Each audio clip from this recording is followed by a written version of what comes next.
thanks guys for having us down, and really, as we said, we're very happy to bring this car to you guys, and it's going to be in the press fleet now, so hopefully we'll get you guys in it real soon. But one of the things our designers wanted to do with this car is to make sure that when you saw it in the parking lot, you know it was an Infiniti. So, and I think we pretty much succeeded at that.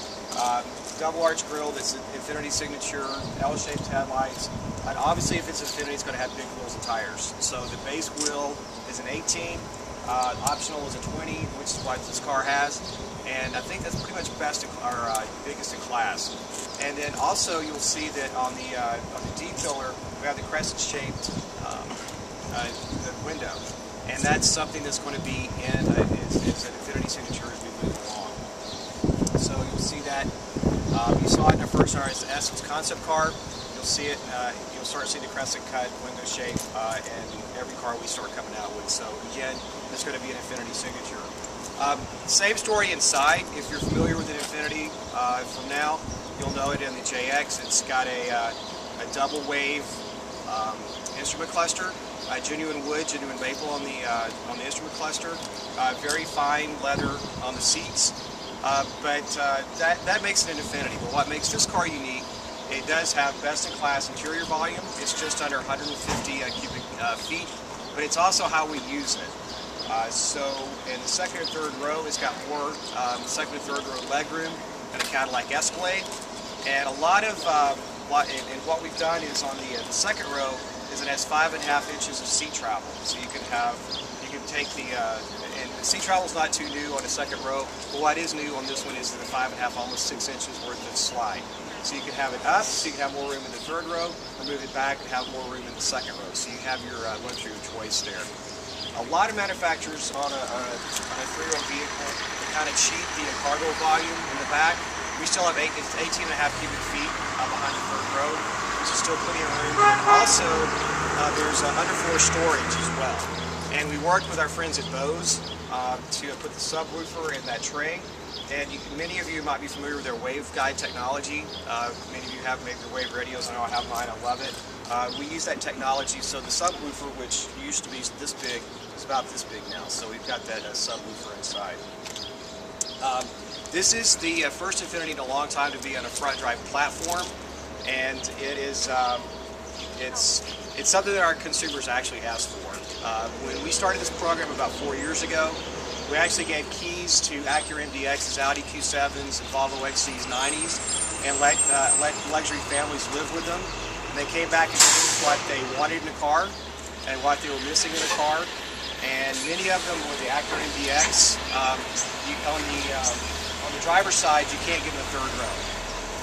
Also, we saw that there were a lot of families putting their child safety seats in the second row.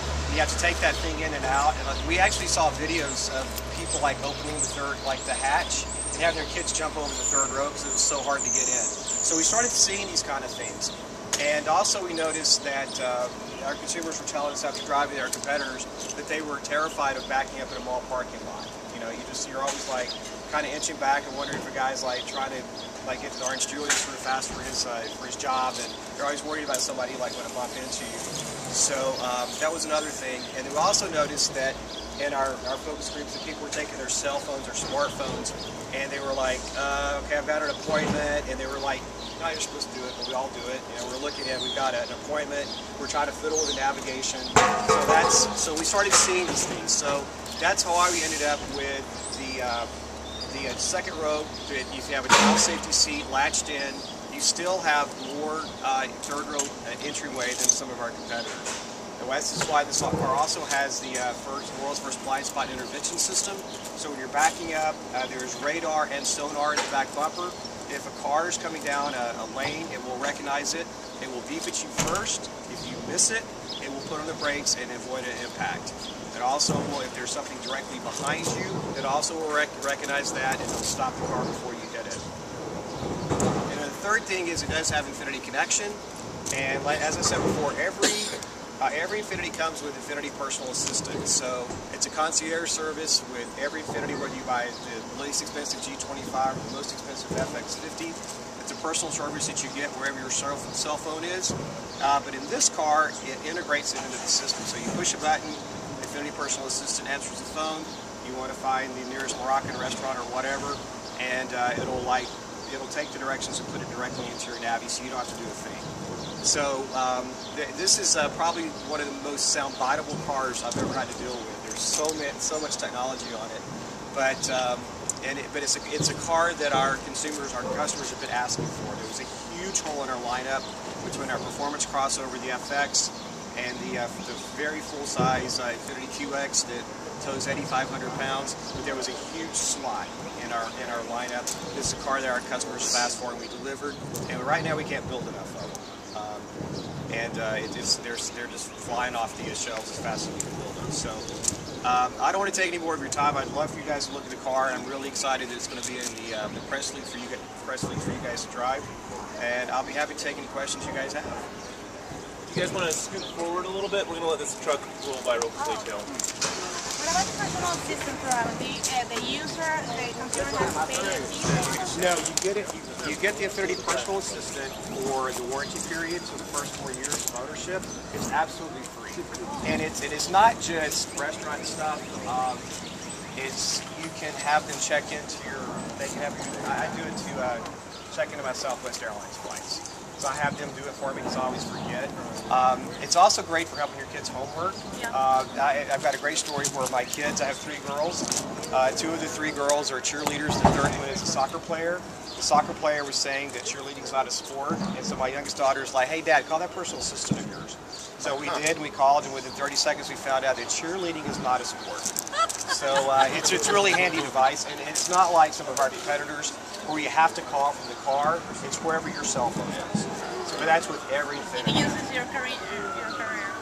And so if I were to dial it right now, it recognizes my phone number, and it'll say like, hello, Mr. Bazemore, how can I help you today? So it's very great. And if you guys ever want to try it, I can put you set up on a 30-day free trial of it. Just email me and I'll get you set up and you can try it. It's really cool. Now, is it carrier specific? No, it is not. Okay. It's wherever your cell phone is. So you're not required to be No. AT&T? No. Okay. No. And then with the Infiniti connection on the car is actually a phone. So wherever you are, it actually connects in. So where's this thing assembled? it's built in Smyrna, Tennessee, and the engine is assembled in Decker, Tennessee. So this is the first Infiniti built in Smyrna. It's not the first U.S. built, but it is the first built in Smyrna, Tennessee. Personal assistant, is that unlimited usage for the first 4 years? It's basically unlimited. There are some limits to it, but more often than not, it's unlimited. So. Restricted to each one for 500 pounds on the old. Yeah. So, yeah. I use it a lot, and I haven't hit the limit yet. So. Plus the company's paying for it. Yeah, well, they pay for it. Any other questions? What's the competitive set for this?